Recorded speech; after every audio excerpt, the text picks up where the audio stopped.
Hello viewers, রিস্তা take চ্যানেলের আরও একটা নতুন ভিডিওতে আপনাদেরকে স্বাগত জানাই। যেমনটা আমরা আমাদের প্রথম ভিডিওতে আপনাদেরকে বলেছিলাম, ডাব্লিউবিএসএসসির যে আমরা অ্যাপ্লিকেশনের যে প্রথম ভিডিওটা আমাদের চ্যানেলে পোস্ট করেছিলাম, সেখানে আমরা শুধুমাত্র রেজিস্ট্রেশন আপনারা কীভাবে করবেন বা কীভাবে প্রোফাইল ক্রিয়েট করবেন, তো সে ব্যাপারে আমরা আপনাদেরকে জানিয়েছিলাম।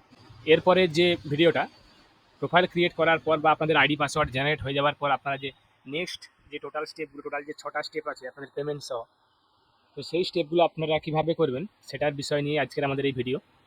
তো দেখুন, এখানে আমাদের প্রথম স্টেপ আছে ফটো আপলোড, সেকেন্ড স্টেপ আছে ইমেল, তারপরে মোবাইল নাম্বার ভেরিফাই, পরপর বাকি স্টেপগুলো আছে। আপনারা এখানে দেখতে পাচ্ছেন আমাদের এখানে কোনো স্টেপই কমপ্লিট করা নেই। তো সেক্ষেত্রে আমরা প্রথমেই আমাদের যে স্টেপটা আছে ফটো আপলোড, আমরা ফটো আপলোড করবো ফার্স্ট স্টেপে।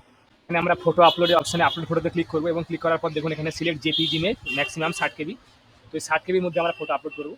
তো আমরা দেখুন এই যে চুজ ফাইল বলে যেখানে অপশানটা আছে, আমরা এই চুজ ফাইল অপশানে ক্লিক করবো, আপলোড ইমেজ অপশানে এখানে ক্লিক করবো। তো প্রথমে আপনাদের ইমেল ভেরিফাই আমরা করবো, তারপরে আসবো স্টেপ 3তে মোবাইল ভেরিফিকেশানে ক্লিক করবো। দেখুন আমাদের এখানে ইমেল এবং মোবাইল নাম্বার দুটোই ভেরিফাইড হয়ে গেছে। এরপরে আমরা স্টেপ 4 অর্থাৎ প্রোফাইলে আমরা যাব। প্রোফাইলটা ওখানে আপনার কমপ্লিট করবো আমরা। তো আপনারা এখানে দেখে নেবেন যে আপনারা কোন কোন কোথায় ক্লাস 9, 10 বা 11, 12 অ্যাপ্লিকেশন করতে চান না, বা দ্রুতই আপনারা অ্যাপ্লিকেশন করতে চান, তো সেক্ষেত্রে আপনারা দেখে নেবেন, টিক মার্কটা এখানে দিয়ে দেবেন।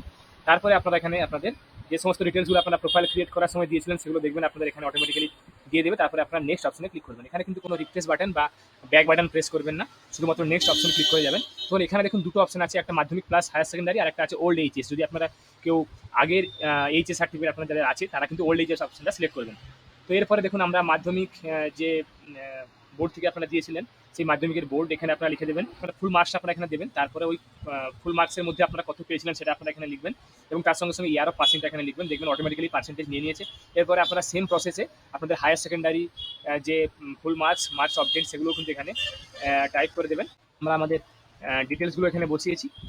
ডিটেলসগুলো বসানোর পর আমরা গ্র্যাজুয়েশন, পোস্ট গ্র্যাজুয়েশন সমস্ত ডিটেলসগুলো এখানে বসাবো। আপনাদের নাম্বারগুলো আপনাদের ভালোভাবে বসিয়ে নেওয়ার পর যথারীতি আপনারা একবার চেক করে নেবেন যে আপনাদের যে বোর্ড থেকে আপনারা এক্সামগুলো দিয়েছেন বোর্ডগুলোর নামগুলো বা ফুল মার্কস বা কত পেয়েছেন তার ইয়ার এবং পার্সেন্টেজগুলো ঠিকঠাক এসছে কিনা। পার্সেন্টেজ অটোমেটিক্যালি ক্যালকুলেট হয়, তাই বাকিগুলো আপনারা দেখে নেবেন। এরপরে দেখুন নিচে একটা বক্স আছে, ছোট্ট একটা বক্স আছে, I certified that all information provided is accurate. এখানে আপনারা ক্লিক করবেন। ক্লিক করার পর একবার অফিসিয়ালিভাবে চেক করে নেবেন ভালোভাবে। তারপরে আপনারা সাবমিট প্রোফাইল ফর্ম অপশানে কিন্তু ক্লিক করে দেবেন। সাবমিট প্রোফাইল ফর্মে ক্লিক করে দেবেন। ক্লিক করার পর আপনারা দেখবেন আপনাদের কাছে এরকম একটা অপশান চলে আসবে, thank you, your profile has been submitted successfully. দেখুন এখানে আমরা সব ঠিকঠাকভাবে একবার চেক করে নিয়েছি। এরপরে এই ফাইনালাইজ সাবমিশন অপশানে ক্লিক করব। ক্লিক করার পর দেখুন এখানে একটা ওয়ার্নিং দেখালো, তারপরে কনফার্ম ফাইনালাইজ করলেই কিন্তু আমাদের প্রোফাইলটা কমপ্লিটভাবে ভেরিফাই হয়ে যাবে এবং ফাইনালাইজ হয়ে যাবে। এরপরে আমরা নেক্সট অপশন অটোমেটিক্যালি চলে আসবে। তো আপনারা এখানে দেখে নেবেন আপনারা কোন ক্লাসে অ্যাপ্লাই করছেন সেটা দেখার পরে দেখুন এখানে নিচে দুটো অপশন আছে। এখানে আপনারা যে 2024-এর যে একটা কেস নম্বর ছিল অনারেবল সুপ্রিম কোর্টে, তার আন্ডারে কি আপনারা এজ রিল্যাক্সেশন নিতে চান, যদি হ্যাঁ তাহলে এখানে ক্লিক করবেন, যদি না হয় তাহলে কোনো ক্লিক করার দরকার নেই। এরপরে এখানে আরেকটা অপশন আছে দেখুন, are you working as assistant teacher in any aided or sponsored school under West Bengal government. আপনি কি কোনো গভর্নমেন্ট স্পন্সর্ড বা আধা সরকারি পশ্চিমবঙ্গ সরকারের আন্ডারে কোনো স্কুলে অ্যাসিস্ট্যান্ট টিচার হিসাবে কাজ করেছেন, যদি হ্যাঁ তাহলে এখানে টিক করবেন, না হলে কিন্তু এখানে টিক করার দরকার নেই। এরপরে আপনারা এখানে সাবজেক্ট অ্যাপ্লাইং ফর এখানে দেখে নেবেন আপনারা কোন সাবজেক্টের আন্ডারে অ্যাপ্লাই করছেন সেটা এখানে দেখে নেবেন।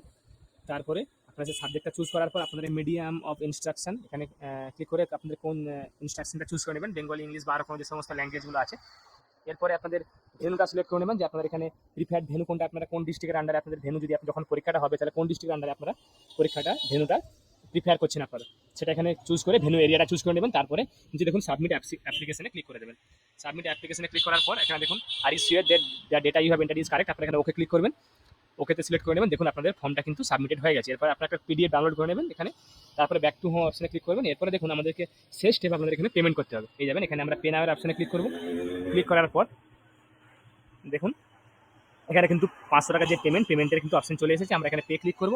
এরপরে আপনারা যে কোনো একটা পেমেন্ট মেথডের মাধ্যমে কিন্তু আপনারা এখানে পে করে দেবেন। আশা করি আপনাদেরকে ভিডিওটা ভালো লেগেছে। যারা যারা আমাদের চ্যানেলটা এখনো সাবস্ক্রাইব করেনি তারা এরকম আরও নতুন নতুন ভিডিও পেতে আমাদের চ্যানেলটাকে সাবস্ক্রাইব করুন, তার সঙ্গে সঙ্গে বেল বাটনটাও প্রেস করুন, যাতে করে আমরা যখনই কোনো নতুন ভিডিও আপলোড করবো তার নোটিফিকেশন যেন আপনার কাছে সঙ্গে সঙ্গে পৌঁছে যায়।